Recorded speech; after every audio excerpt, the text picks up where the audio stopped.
इस धर्मशाला की अपनी ही एक कहानी है और उस कहानी से पहले जिसने इसे बनाया था उसकी भी एक अपनी ही कहानी है।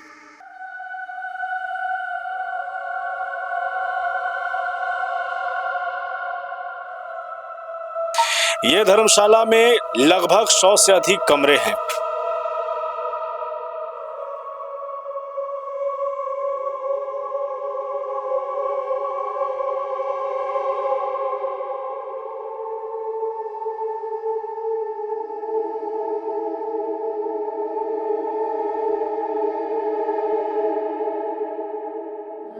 बिहार में कई ऐसे प्रसिद्ध स्थल हैं, कई ऐसे ऐतिहासिक स्थल हैं, तो कई ऐसे भी स्थल हैं जो कई राज अपने अंदर दबाए हुए हैं। इस वक्त बिहार के औरंगाबाद जिले के जमहोर में हम हैं और ये आप मेरे पीछे जो भव्य तौर पर और विशाल सा एक बड़ा जो कमरा नुमा एक घर देख रहे हैं, ये है एक बड़ा सा धर्मशाला।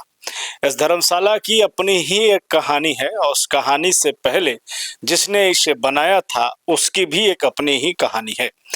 ये धर्मशाला में लगभग 100 से अधिक कमरे हैं और हर कमरे में कहीं न कहीं कई कहानियों को समेटा गया है।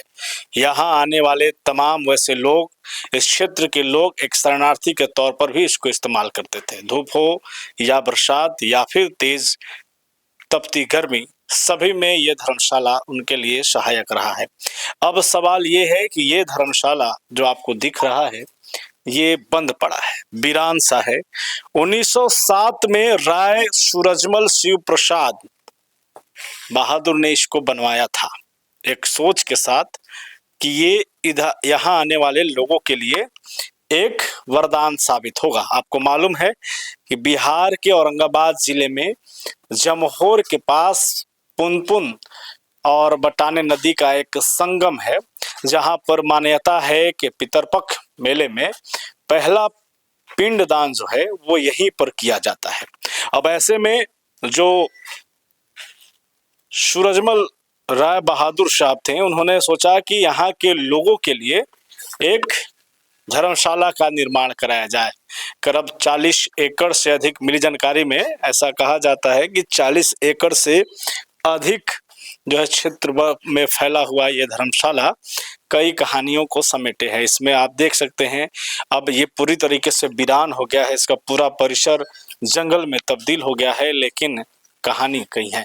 इसकी जो बनावट है ये अपने आप में चौंकाने वाला है कि 1907 में आज़ादी से पहले इस धर्मशाला का निर्माण किया गया था। बिहार के औरंगाबाद जिले में एक ऐसा धर्मशाला है, महल कहिए या धर्मशाला, जहां आने से अब लोग डरते हैं क्योंकि जिस सोच के साथ इसको बनाया गया था वो पूरा नहीं हो रहा है और अब यहाँ पर कई लोगों का वास है। कुछ गलत लोग भी इस खाली धर्मशाला का गलत तरीके से इस्तेमाल कर रहे हैं। आप देख सकते हैं कि ये पूरी धर्मशाला कोई सोच के साथ बनाया गया था कि यहाँ लोग आएंगे, रहेंगे, आराम करेंगे, लेकिन अब इस पूरे परिसर में आने से डर लगता है।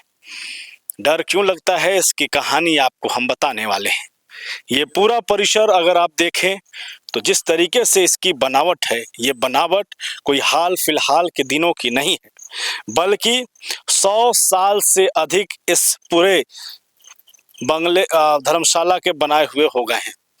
100 साल से अधिक, यानी कि 1907 में इसे बनाया गया था और बनाया था राय सूरजमल बहादुर ने। इसके पीछे कई कहानी है और कहानी के पीछे ये मान्यता है कि जब इसे राय सूरजमल शिव प्रसाद बहादुर ने बनाया था तो सोच इसके पीछे ये था कि वैसे तमाम लोग जो यहाँ पर पिंडदान करने के लिए अपने पूर्वजों को आते हैं वो यहाँ पर आएंगे, यहाँ पर रुकेंगे और रुकने का एक बेहतर साधन संसाधन के रूप में ये तैयार मिलेगा। धीरे धीरे उनकी सोच जिस तरीके से थी, काम भी हुआ, ये बन भी गया, लोग रुकते भी थे। लोगों की मान्यता है कि जब यहाँ पर पिंडदान करने के लिए तमाम लोग आते हैं, क्योंकि ये औरंगाबाद जिले का वैसा जगह है जहाँ पर ये मान्यता है कि पूर्वजों को पहली पिंडदान देने की यहाँ पर परंपरा है। यहीं आपके पास में एक घाट स्टेशन है जो साल में 15 दिनों के लिए खुलता है, जहाँ से तमाम वैसे पिंडदानी आते हैं और पिंडदान करते हैं। इसके ठीक बगल में एक संगम है, पुनपुन और बटाने नदी का संगम है, और यहीं से भगवान विष्णु का एक मंदिर है और पूरी मान्यता जन्म लेती है। इस पूरे धर्मशाला के बनावट को देखिए, हमने आगे के परिसर को आपको दिखाया, ये पीछे का परिसर है, ये बरामदा है, और ये कम से कम 100 से अधिक रूम का एक पूरा धर्मशाला है। बरामदे को देख करके आप समझ गए होंगे कि जब इसका निर्माण कराया जा रहा होगा तो इसके पीछे की सोच क्या होगी, कितने लोग। ऐसी मान्यता है कि एक बार में हजारों लोगों की व्यवस्था कर सकता था ये पूरा धर्मशाला। और कलकत्ता के रहने वाले राय सूरजमल शिव प्रसाद बहादुर ने साफ तौर पे एक संकेत दिया था कि यहाँ पर वैसे लोगों के लिए राहत के रूप में सामने आएगा। बाद में इसे स्कूल के तौर पे इस्तेमाल किया गया, लेकिन फिर धीरे धीरे यहाँ लोग आना कम कर गए, लोग आने से डरते हैं, और यही कारण है कि अब सरकार ने भी इसकी उपेक्षा कर दी है। किसी तरीके की कोई रख रखाव नहीं है, व्यवस्था नहीं है, और ये कारण है कि इधर आप देख सकते हैं किस तरीके से जाल और जो है घास फूस जो है वो जम गया है, और ये पूरी तरीके से अब बर्बादी के कगार पर ये पूरा भवन पड़ा है। सरकार अगर चाहती तो इस धर्मशाला को बचाया जा सकता था। यहाँ के स्थानीय लोगों की कई मांगे हैं। स्थानीय लोगों का कहना है कि यहाँ पर साल में लाखों लोग पहुँचते हैं अपने पूर्वजों को पिंडदान करने के लिए, लेकिन जिस तरीके की व्यवस्था यहाँ होनी चाहिए थी वैसी है नहीं। और ये धर्मशाला जीता जागता उदाहरण है कि 1907 में जब इसको बनाया जा रहा होगा तो इसके पीछे की सोच क्या होगी, कितने लोग यहाँ पर अपने पूर्वजों को दान करने आते होंगे कि उसके लिए इतना भव्य और विशाल जो है धर्मशाला का इस्तेमाल किया गया, बनाया गया। लेकिन सरकार ने इसकी उपेक्षा की, और अब तक यहाँ पर इस तरीके कोई न धर्मशाला है न कोई व्यवस्था है।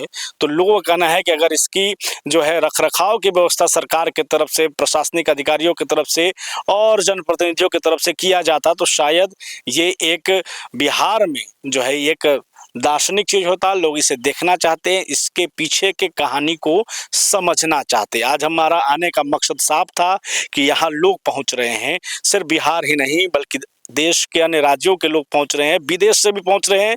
और वो जब लोग अपने पूर्वजों के पिंडदान के लिए यहाँ आ रहे हैं तो एक जो धरोहर हमारे बीच में था आज़ादी से पहले, 100 साल पहले से जो धरोहर था उसको हम किस तरीके से बर्बाद कर रहे हैं, इसका संरक्षण तक हम नहीं कर पा रहे हैं। बाकी मानने वालों का ये भी है कि ये यहाँ पर भूत प्रेत का भी रहना शुरू हो गया है, लेकिन साइंस नहीं मानता तो हम भी नहीं मानते हैं, और हम लोग भी चाहते हैं कि इसका सरकार संरक्षण करे। लगातार अपडेट देंगे, देखते रहिए बुलेट न्यूज़ टीवी।